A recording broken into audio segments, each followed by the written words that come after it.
downtown in Nashville, and I'm picking up some people from the corporation we deal with.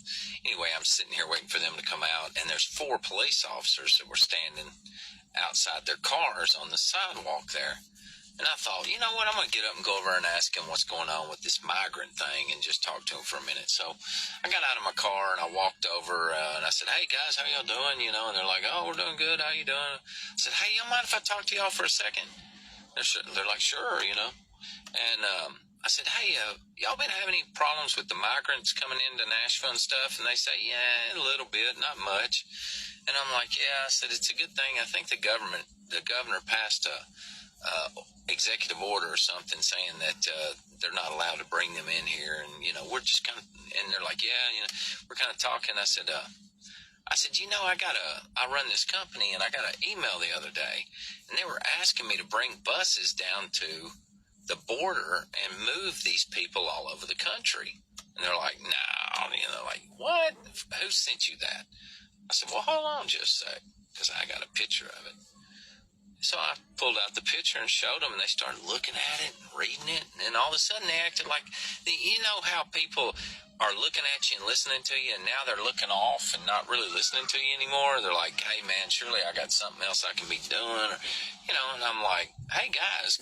So I try to focus their attention back to me while I'm talking so that, you know, I can get them to listen to what I'm fixing to say.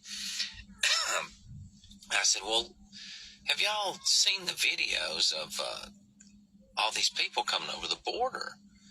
And they're like, no, not really. And I said, yeah, man, thousands of men are coming over the border, and they're coming from other countries and stuff besides Mexico. These aren't Mexicans. They're like black guys from Somalia and stuff. And they're like, nah. Yeah. I said, well, hold on, man. I saved it in my favorites. Let me show you. So I show them a video where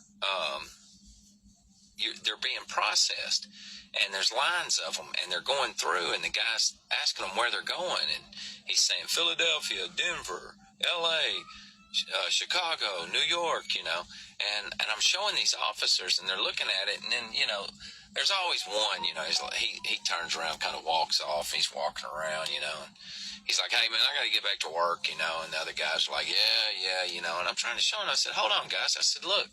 I said, wait, I got this other video I want you to see. So I flip over, and I saved the one where the guy's showing his ID card. All right, so I said, look at this. I look. The UN is paying these men $2,200 a month to come over here and live. Now, listen to what this guy's saying. And they're like, what? Nah, man, I just don't really believe in it. And I'm like, guys, I'm trying to present y'all with some evidence that there's some things going on here that you need to be aware of, and y'all are trying to no, man, we just got to get back to work stuff. I said, I tell you what, you listen to this right here, and then I'll let you go. I got to go too. They're like, all right. So I play the video, and it's a black guy, and he's from another country, and he's holding out this card. And he said, yeah, the UN sent me over here. I'm a soldier for the UN. And they gave me this card. It's got a computer chip in it, like a bank card, you know. But it's got the guy's picture on it, information, number. He's a number.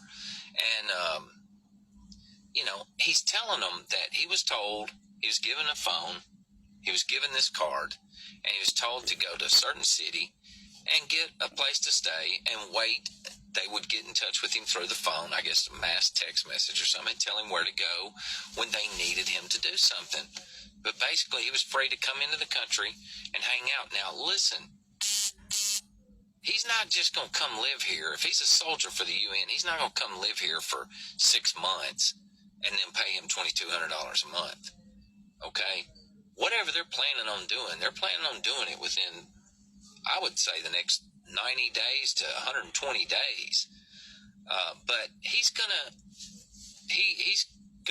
go get a place to live, and he's gonna watch his phone every day, and they're gonna send him a message saying, hey, you need to report to this place.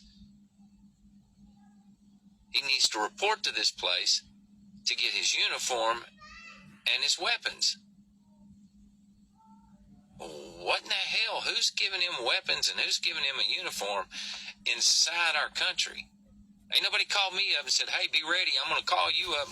When we call for you, you need to, come to this location, put a uniform on that we've got for you. And why is this guy doesn't have anything to do with our country here illegally getting a gun? And so I show these cops that, and they're like, man, I just really don't know what to tell you.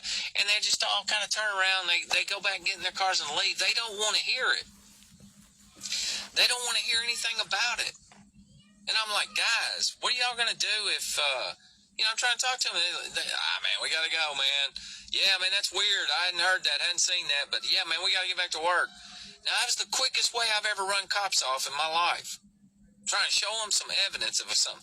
Now, seriously, if I had showed them a dossier that said Donald Trump was in a Russian hotel peeing on prostitutes, now they'd want to look at that, wouldn't they?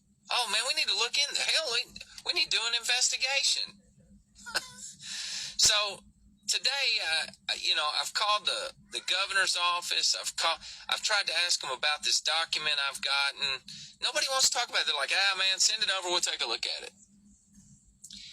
It's unbelievable that if I'm right, let's just say I'm right, that all these men are coming into the country and we're going to have a takeover of the United States.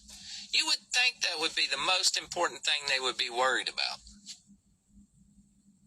I mean, okay, well, I think you're wrong, but show me that. At least show me the evidence. Tell me what it's not like I'm coming to them and saying, hey, I saw a UFO land in my backyard and the guy's living in my shed. Okay? I'm actually showing you that there are people coming over the border. You know it's happening, so that's true. And you know they're men, so that's true. And they're being dropped off all over the country, and you know that's true.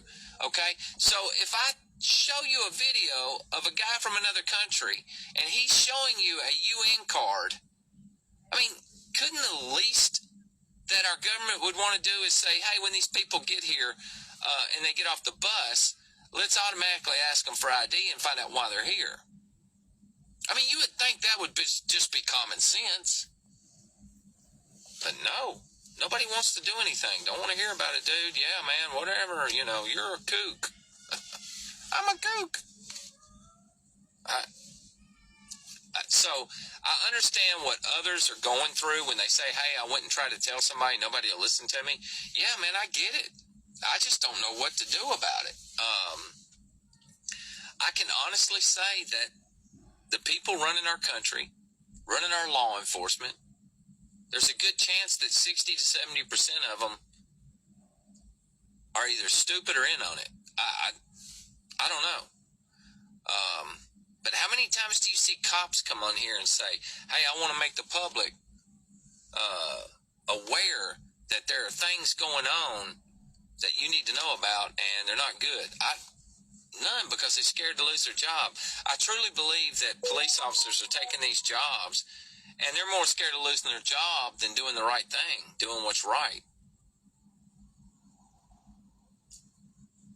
And people tell me all the time the military and the police are going to be on our side.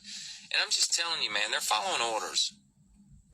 And they need their job and they want their paycheck and they don't want to go to jail and they don't want to be, they feel like, hey, man, if that's really happening, I'd rather be on the side that's going to win than the side that's going to lose, even if the side that's going to win is bad and evil.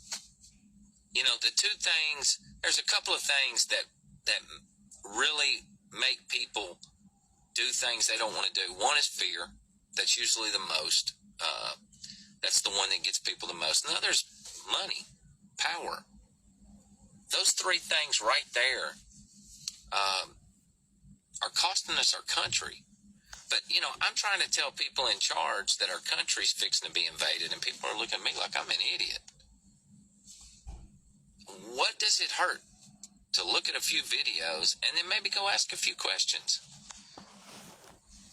I don't know. All right, everybody, that's it. I'm done for the day, I think. I really do. I think I'm done for the day. My head's hurting.